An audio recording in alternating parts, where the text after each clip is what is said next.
नमस्ते। आज की चर्चा में हम जानेंगे योग के बारे में। योग जो पूरी दुनिया में आज फैला हुआ है। भारत की ओर से प्रयास किए जाने के बाद 21 जून को योग दिवस के रूप में भी पूरी दुनिया में मनाया जाता है। आखिर ये योग है क्या? ये योग आया कहाँ से और इस योग का उद्देश्य क्या है? इस योग को करने से या इस योग नामक सिद्धांत का या प्रक्रिया को पालन करने से होता क्या है? तो आप और हम सब जानते हैं कि दुनिया में सभी जीव, सभी प्राणी सुख को चाहते हैं और दुख से बचना चाहते हैं। ये दुनिया में सभी प्राणी सर्वशक्तिमान बनना चाहते हैं और अपने दुर्गुणों को समाप्त करना चाहते हैं, अपनी समस्त इच्छाओं की पूर्ति करना चाहते हैं और केवल सुख ही सुख चाहते हैं।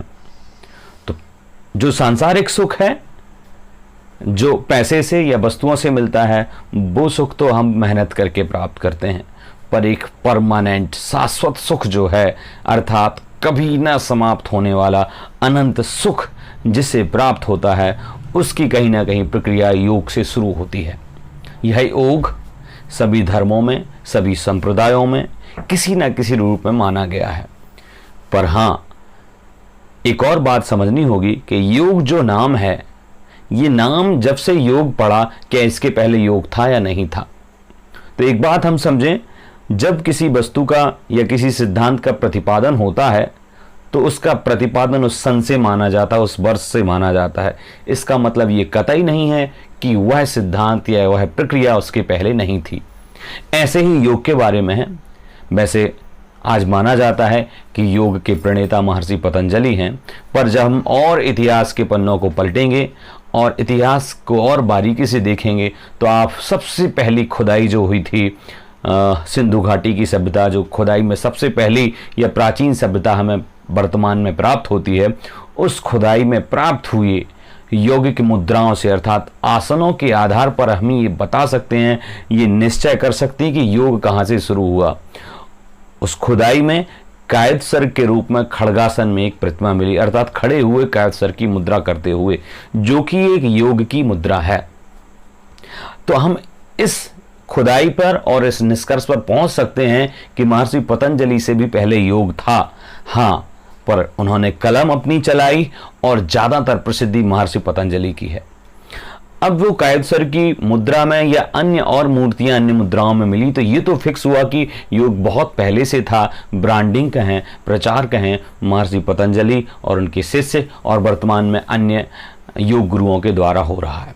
ये योग कई प्रकार का है। कर्म योग भी है, हठ योग भी है और इसके साथ साथ शुक्ल योग भी है। तमाम प्रकार से इसके नाम लिए जाते हैं। पर वर्तमान में जो योग की बात है, मैंने पहले ही कहा, सुख की प्राप्ति के लिए इसे किया जाता है।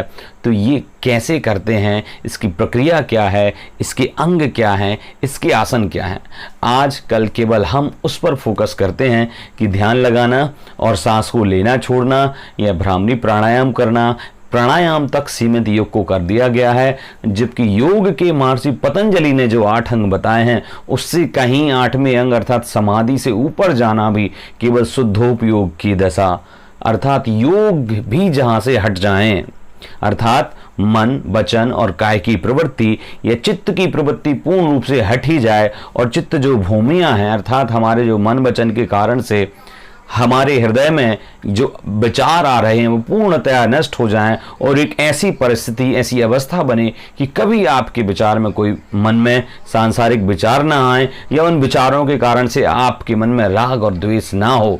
तो वो है योग की सर्वोत्कृष्ट परमोत्कृष्ट अवस्था। अब इस योग के अंगों के बारे में बहुत चर्चाएं हैं। अलग अलग तरीके से योग की व्याख्या अलग अलग धर्म और संप्रदाय में की गई है। जैसे सबसे पहले हम बात करेंगे सांख्य दर्शन और योग दर्शन की, तो सांख्य दर्शन भी 2 हिस्सों में बटा हुआ है, ईश्वरवादी और अनीश्वरवादी। इसमें भी फिर योग एक प्रक्रिया का, एक साधन का नाम है जो सांख्य दर्शन ने माना है। सांख्य दर्शन से ही संबंधित योग दर्शन है, संबंध उसका है। अब इस योग दर्शन में करते क्या है और योग से फायदा क्या है, इसकी प्रक्रिया क्या है, ये सब समझते हैं। पर इसके पहले हम योग शब्द को समझें। मैंने पहले कहा था कि नाम नामित होने के पहले, उस प्रक्रिया को योग नाम देने के पहले भी योग था, ये तो हमने माना, क्योंकि योग शब्द ज्यादातर मिला है महर्षि पतंजलि की। उसके पहले योग शब्द वेदों आदि में मिला है, पर जितनी व्याख्या हुई है इनसे हुई है। पर वेदों से पहले भी जो मूर्तियां मिली उनके आधार पर हम ही कह सकते हैं योग नामक प्रक्रिया थी। आसन पहले भी लगाए जाते थे और उनसे काय के दुखों से बचने के लिए आत्मा से परमात्मा बनने की यात्रा शुरू पहले भी थी, पर ब्रांडिंग अब हुई। अब इस योग के अंगों की बात करें तो प्रत्येक धर्म में जैसे एक के अंग महर्षि पतंजलि ने बताए, यम, नियम, आसन, प्राणायाम, प्रत्याहार, ध्यान, धारणा और समाधि, ये जो 8 अंग बताए हैं, इन 8 अंगों में अगर पहला यम है, दूसरा नियम है, तो जो व्रतों की बात उन्होंने यम में करी है, अहिंसा, अस्तेय, अचौर्य, ब्रह्मचर्य, अपरिग्रह, या फिर शौच, सत्य, संयम आदि जो नियम के अंतर्गत किया है, यम, नियम, आसन की बात आती है, तीसरा अंग जो आसन की बात है।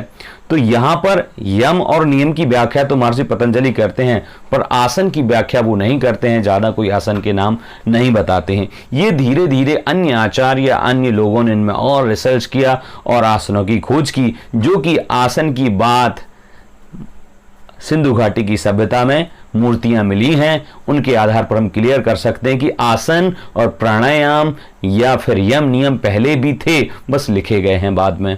तो ये आसन और प्राणायाम की प्रक्रिया से चलते हुए फिर कहीं ध्यान और समाधि पर जाते हैं। तो मेरा आप सभी से, क्योंकि योग दिवस हम मना रहे हैं, क्यों मना रहे हैं इसको हम पहले समझेंगे और इसके उद्देश्य समझेंगे। तो क्यों मना रहे हैं? अनंत सुख की प्राप्ति के लिए, आत्मा से परमात्मा बनने की लक्ष्य की ओर हम इसको मना रहे हैं या इसको करते हैं। पर क्या जो व्यक्ति योग करता है, जो व्यक्ति प्राणायाम करता है, जो व्यक्ति श्वासोच्छ्वास लेना छोड़ना या भ्रामरी या अन्य और सूर्य नमस्कार आदि करता है या सामायिक करता है, वो क्या आत्मा से परमात्मा बन जाएगा? ऐसा बिल्कुल भी नहीं है, क्योंकि जो चौथा अंग है यम, नियम, आसन और आसन के बाद प्राणायाम, ये जो तीसरे और चौथे महर्षि पतंजलि के ही अनुसार हैं। इसके पहले उन्होंने कहा है यम और नियम अर्थात पापों का त्याग, अहिंसा, अस्तेय, अचौर्य, ब्रह्मचर्य, इनका पालन, उसके बाद सत्य, शौच, संयम आदि का पालन। उसके बाद कहीं आया कि जब आप इतना करना सीख जाएंगे, अहिंसा आदि कि व्रतों का पालन करना सीखेंगे, पवित्रता रखना सीखेंगे, सत्य बोलना सीखेंगे, तब कभी आप आसन लगाना अच्छे से आइए। वैसे तो आसन झूठा व्यक्ति भी लगा सकता है, चोरी करने वाला भी लगा सकता है, पर कहा पहले ये 2 नियम फॉलो करिए, 2 स्टेप फॉलो करिए, तब आपके आसन में वास्तविकता आएगी। आसन केवल बैठना नहीं है या शरीर में किसी प्रकार से उसको रूप देना आसन नहीं है। आसन मतलब 2 स्टेप फॉलो करने के बाद आसन आएगा, और आसन पालन करने के बाद, आसन के बाद आता है यम, नियम, आसन, प्राणायाम मतलब सांस का लेना छोड़ना। फिर आता है प्रत्याहार अर्थात इंद्रियों से रहित या दम कर लेना, इंद्रिय और मन पर विजय प्राप्त करना या फिर उनके विपरीत अपनी आत्मा की ओर बढ़ना। फिर आगे जाके कहीं धारणा, किसी एक विषय पर स्थिर हो जाना, नाभि आदि पर। फिर ध्यान, उसी में और गहराई से जाना। फिर समाधि। ये 8 अंग बताए हुए हैं, पर अन्य दर्शनों में इसकी और अपेक्षा से अलग अलग व्याख्या की गई है। यम नियम की बात तो सारे दर्शनों में है, पर जैसे और आगे क्या होता है, क्या यहां तक समाधि तक बात हो जाती है, तो इसके लिए कहा शुक्ल ध्यान, एकत्व वितर्क, पृथकत्व वितर्क, सूक्ष्म क्रिया प्रतिपादि आदि के माध्यम से शुद्धोपयोग के द्वारा छपक श्रेणी चढ़ते हुए अष्ट कर्मों का नाश करना अर्थात संसार के प्रति राग द्वेष को घटाते हुए, कम करते हुए पूर्णतः नष्ट करना, और अपनी आत्मा में जो परमात्मा का गुण है या परमात्मा की शक्ति है उसको प्रकट करना, और स्वयं में परमात्मा के गुण या अनंत शक्ति को जागृत करना ही योग की ये प्रक्रिया है। तो बंधुओं, मैं सबसे पहले कहूँगा कि सांस लेना छोड़ना और व्यायाम करना और शरीर को मजबूत बनाना ही केवल योग नहीं है। योग एक बहुत ही अच्छी, सुदृढ़ और नपी तुली प्रक्रिया है, जिसमें सबसे पहले यम को समझना होगा, फिर नियम को समझना होगा, क्योंकि शरीर को मजबूत करना ही सब कुछ नहीं है। मन को दृढ़ संकल्पित करना, मजबूत बनाना और इस प्रक्रिया में चलते हुए चित्त वृत्ति का निरोध करना ही योग है पतंजलि महर्षि के अनुसार। जैनिज्म में योग को मन वचन का इन 3 को माना है, और मन को, वचन को और शरीर की प्रवृत्ति को निकाल देना ही अयोग अवस्था है। तो जैनिज्म में तो योग को हटाने के बाद परमोत्कृष्ट अवस्था आई है। यहां पर इन्होंने योग जैसी कोई नाम नहीं दिए कि ये मन और काय और वचन को योग है, इनको हटाना। योग को महर्षि पतंजलि ने एक प्रक्रिया का नाम दिया है और कहा है कि चित्त वृत्ति का निरोध करना ही योग है। उन चित्त वृत्तियों में निद्रा, स्मृति, विपर्य, प्रमाण विपर्य, निद्रा, स्मृति आदि 5 चित्तवृत्तियां उन्होंने बताई हैं। तो इनसे अलग होना, इनसे विपरीत जाना, इनका त्यागना ही योग है।